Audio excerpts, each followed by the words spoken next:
Bonjour à tous et à toutes, et bienvenue sur le Renard littéraire.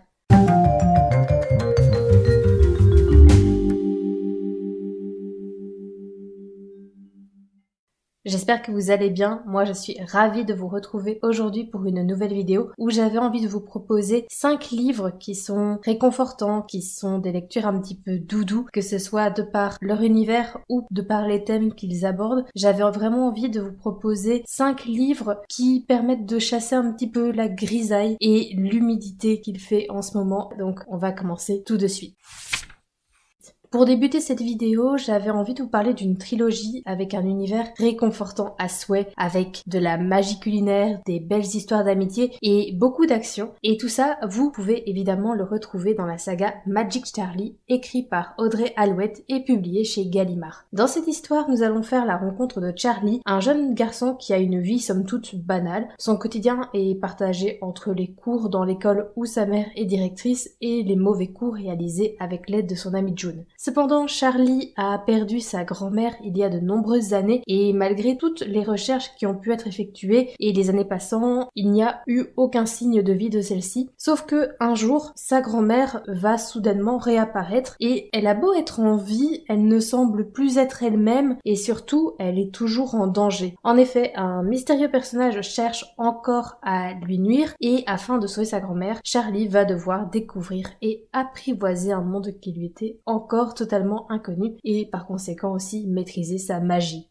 C'est une trilogie que j'avais adorée et je vous ai déjà parlé du dernier tome dans une précédente vidéo. Donc si mon avis sur le dernier tome vous intéresse, je vous laisserai la vidéo dans la barre d'informations ainsi que dans le petit i comme d'habitude. La première chose que j'avais adorée, c'était le world building. Magic Charlie a un monde très inventif et unique où tous nos objets du quotidien sont transformés mais surtout sublimés. Qui n'a pas envie de manger des croix-sourires ou de posséder une théière perpétuelle? Personnellement, j'ai souvent souri devant les inventions de l'autrice en me disant que ce serait quand même vraiment très pratique d'avoir tel ou tel objet de l'univers de Magic Charlie. L'univers n'est pas composé uniquement d'objets magiques, il y a aussi pas mal de jeux de mots, des références aux grands noms de la fantaisie humoristique, etc.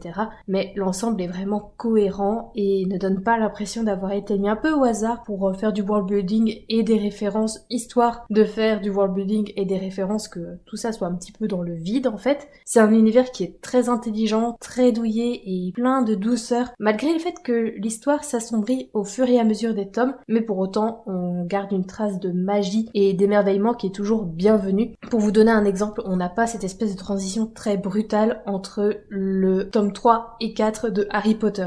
L'histoire est également très bien ficelée et chose étonnante, le second tome est vraiment le meilleur de cette trilogie. Normalement, les tomes 2 souffrent toujours du syndrome de tome de transition et là, pas du tout. Le premier tome, c'est à mon sens une gentille introduction et découverte de l'univers et de ses enjeux, mais il y a un grand coup d'accélérateur au deuxième tome et l'intrigue avance directement à très bon rythme. Le troisième tome avait un petit peu plus de longueur, mais en soi rien de bien grave. Avec Magic Charlie, l'autrice aborde des sujets d'actualité et on voit une dénonciation très subtile. À titre d'exemple, j'ai adoré la façon dont elle parle des failles de l'éducation publique en mettant en scène l'école de Saint-Fouettard, qui sera un lieu très très important dans cette histoire. En outre, on va également parler de la famille, de la justice, de l'écologie, de l'amitié ou encore du consentement. En ce qui concerne les personnages, je dois avouer qu'au départ, j'avais des réserves sur le personnage de Charlie car je le trouvais un petit peu mou et extérieur à son histoire, mais encore une fois, l'autrice réalise un véritable tour de force puisque Charlie ne répond pas aux caractéristiques du héros lambda. Il n'aime pas se battre et il va plutôt préférer communiquer, essayer de comprendre la situation et les différents points de vue plutôt que d'aller au-devant des problèmes comme on attendrait d'un héros normal. Par contre, j'ai directement adoré Sapoti et June qui sont deux personnages féminins très chouettes et qui ont vraiment un rôle à jouer dans le déroulé de cette intrigue et dans sa résolution. Ce sont vraiment des personnages bien plus nuancés que ce qu'on pourrait imaginer au premier abord. Sapoti cache beaucoup de doutes et d'incertitudes derrière son côté Miss je sais tout et un peu trop parfaite, et June quant à elle a simplement besoin de l'attention et de l'amour des autres, ce qui explique un petit peu son caractère aussi explosif. Mais je n'en dirai pas davantage pour ce livre, je pense sincèrement que si vous aimez les univers inventifs, drôles et les histoires haletantes, Magic Charlie est fait pour vous. Je poursuis avec une bande dessinée que j'ai lue il y a très peu de temps et qui a été une lecture très chouette et je pense qu'elle peut parfaitement coller au thème de cette vidéo. Il s'agit de Voleuse de Lucie Brionne, j'espère que ça se dit comme ça et que j'ai pas trop écorché le nom de famille, édité chez Sarbacane. Dans cette BD, nous allons suivre le personnage de Ella qui est une jeune lycéenne pétillante, lumineuse, extravertie mais qui perd tous ses moyens devant son crush Madeleine. Un soir, Ella se rend à une fête où elle voit Madeleine mais prise de panique, elle boit plus d'alcool que de raison et va finir par faire une crise de kleptomanie. Elle va se réveiller le lendemain chez elle en n'ayant plus aucun souvenir de ce qui s'est passé lors de cette soirée, mais près d'elle, il y a des tas d'objets volés. Et tout se complique encore lorsque notre protagoniste apprend que cette fête a eu lieu chez Madeleine et qu'en plus de cela, aucun objet n'appartient vraiment à Madeleine puisque cette dernière les a aussi volés un petit peu au hasard dans toute la ville. C'était une bande dessinée dont j'avais très peu entendu parler et finalement c'est sa couverture aux couleurs pastel qui m'aura donné envie de la découvrir et je dois dire que je n'ai pas regretté du tout. Je vais commencer par le dessin puisque pour être totalement honnête, il m'a un petit peu déconcerté au départ et que je m'attendais pas du tout à me retrouver avec un style de dessin qui fait très BD Instagram avec un trait assez gras, assez peu de couleurs, assez peu de détails dans les planches, mais j'ai fini par m'y habituer parce que ça correspond totalement à l'ambiance du récit. Et de manière générale, j'essaye de plus en plus de me détacher de mes préférences graphiques pour découvrir d'autres manières de dessiner et puis aussi découvrir de nouvelles histoires. Sinon, je commencerais à tourner en rond et ce serait vraiment dommage de passer à côté de pépites comme celle-là sous prétexte que le dessin ne correspond pas vraiment à ce que j'aime retrouver, c'est-à-dire des traits ronds, des dessins très détaillés, etc. Quant à l'histoire, elle n'est pas en reste. C'est drôle, léger et plein de bons sentiments. L'aspect cyclique ne m'a pas dérangé du tout étant donné que l'autrice arrive à dynamiser son récit de différentes manières, que ce soit grâce au personnage de Ella avec toutes ces petites mimiques trop mignonnes ou grâce à des péripéties qui se mettent sur le chemin de nos deux protagonistes. Pour ce qui est des personnages, je pensais que j'allais avoir un peu de mal avec Ella car c'est un personnage extraverti qui prend beaucoup de place, mais pas du tout, je l'ai directement adoré. C'est un personnage qui a pas mal de facettes et qui peut sembler être la personne la plus désinvolte de l'univers, mais face à son crush, elle perd tous ses moyens et devient vraiment maladroite, ce qui est touchant. J'ai aussi apprécié le personnage de Madeleine qui est bien plus que ce qu'on peut voir au premier abord et le duo fonctionne à merveille. Personne n'est éclipsé, personne ne monopolise l'attention. Bref, l'équilibre trouvé par l'autrice était absolument parfait. Conclusion, je vous recommande chaudement cette bande dessinée. J'ai vraiment passé un chouette moment de lecture et je pense qu'elle est parfaite pour apporter un peu de légèreté, d'humour et de douceur.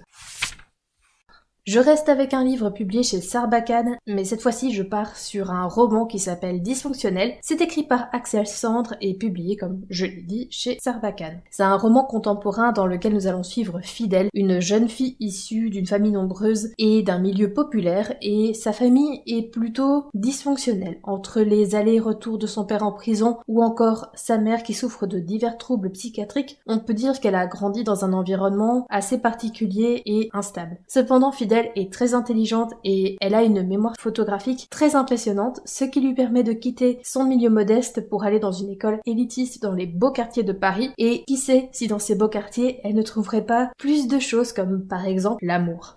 J'ai lu ce roman il y a déjà quelques années, donc c'est un peu compliqué de vous en parler de manière approfondie et c'est par celui-ci que j'ai découvert le travail de l'autrice. J'ai lu par la suite Cœur battant et La drôle de vie de Bibbo Bradley, qui était bien, mais vraiment pas à la hauteur de Dysfonctionnel. Même si ce roman a l'air d'aborder des sujets compliqués comme la précarité, les familles dysfonctionnelles ou encore le classisme, je peux vous assurer que cette histoire est vraiment lumineuse, plein de bonnes ondes et qu'on en ressort absolument pas déprimé, que du contraire. L'autrice parvient à contrebalancer tous les aspects plus sombres avec une bonne dose d'humour, des personnages charismatiques et des petits pics savamment lancés afin de dénoncer les comportements problématiques et les remarques blessantes que doit subir notre protagoniste. Par ailleurs, je m'étais beaucoup attachée à Fidèle, la protagoniste, je l'avais trouvée très touchante, très drôle et elle a une très jolie évolution tout au long du roman. Elle est terriblement humaine puisque même si elle est très intelligente, tout au long du roman, elle va faire des des erreurs, se tromper de chemin, rebondir, se sentir perdu, etc.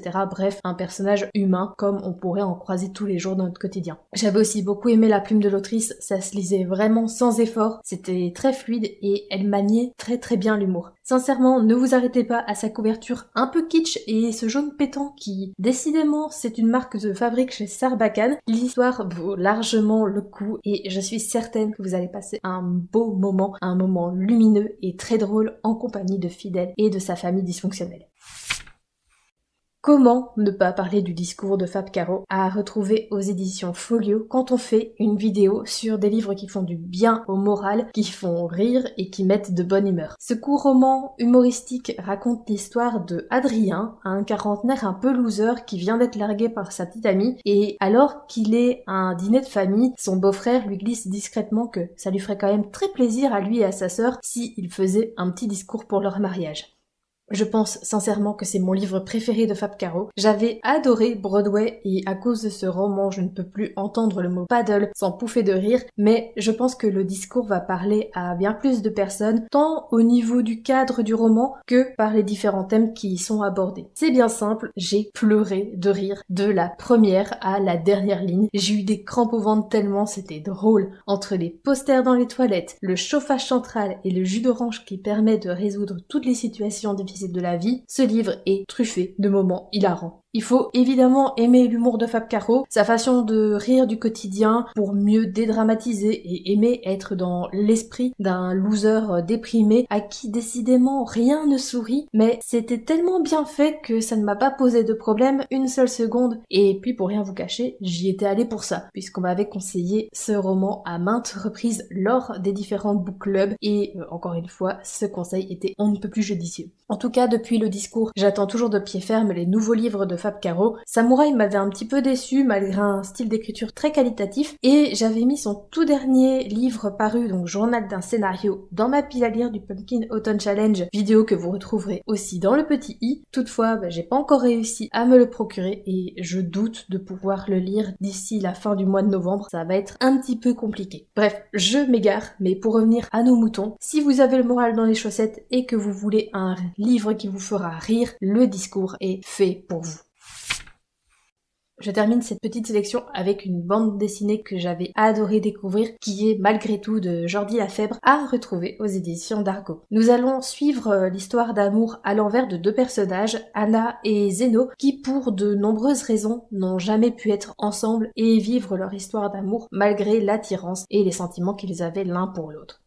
J'avais quelques réticences avant de débuter cette BD, bien qu'on m'avait dit à plusieurs reprises qu'elle était très belle, j'avais un peu peur que ce soit niais et agaçant, et il s'avère que pas du tout, et je rejoins totalement les personnes qui m'avaient dit au départ qu'ils avaient trouvé cette histoire très jolie. La première chose que j'avais beaucoup appréciée, c'était l'originalité de la narration. Toute l'histoire d'amour entre Anna et Zeno est racontée à l'envers via de multiples flashbacks, et si c'est pas parfaitement ficelé, on peut rapidement se diriger vers une histoire incohérente. Or, ce n'était pas du tout le cas. C'était parfaitement pensé et même si je n'ai jamais testé, l'histoire peut également se lire en débutant par la fin. Donc peu importe le sens de lecture finalement, tout est logique, bien abriqué et cette double narration était très originale. En plus de cela, j'ai adoré l'histoire. J'ai aimé ce lien qui unit les deux protagonistes et qui est très fort, même si leur relation a été perturbée à de nombreuses reprises. Et je vous rassure, les raisons qui font que les deux personnages n'ont jamais pu être ensemble sont plausibles et ne sont pas mélodramatiques. Et je vous rassure également, je crois que je n'aurais pas du tout aimé ce livre si l'auteur avait romantisé ces perturbations ou avait créé une espèce de relation chaotique et très toxique entre les deux personnages. C'est une autre qualité de cette BD, tout est juste, bien dosé et bien raconté. L'auteur avait vraiment réussi à trouver un équilibre pour cette histoire et pour lui donner ce rendu qui est très lumineux et absolument pas mélodramatique et tire-larme. Pour les personnages, je les ai trouvés très attachants, ils ont des personnalités personnalité complexe et complète, et ils sont pour moi très réalistes. Anna est une femme forte et indépendante, et même si l'amour est le sujet central de cette BD, elle n'est pas définie par sa relation, ou plutôt en l'occurrence sa non-relation avec Zeno, ce qui est toujours très appréciable. Les dessins sont également très beaux, j'ai adoré la palette de couleurs de cet ouvrage, on est beaucoup sur des tons très doux, comme du rose, du crème, c'est très harmonieux et ça renforce l'impression de douceur et d'amour qui se dégage de l'histoire. Jordi Lafèvre a également un trait très fin et il soigne beaucoup le visuel de ses planches, de sorte qu'il y a plein de détails dans les décors qui en fait toujours quelque chose à admirer. C'est vraiment une bande dessinée que je recommande chaudement et qui contient tous les ingrédients d'un bon graphique, à savoir une belle histoire et de beaux visuels, donc que demander de plus?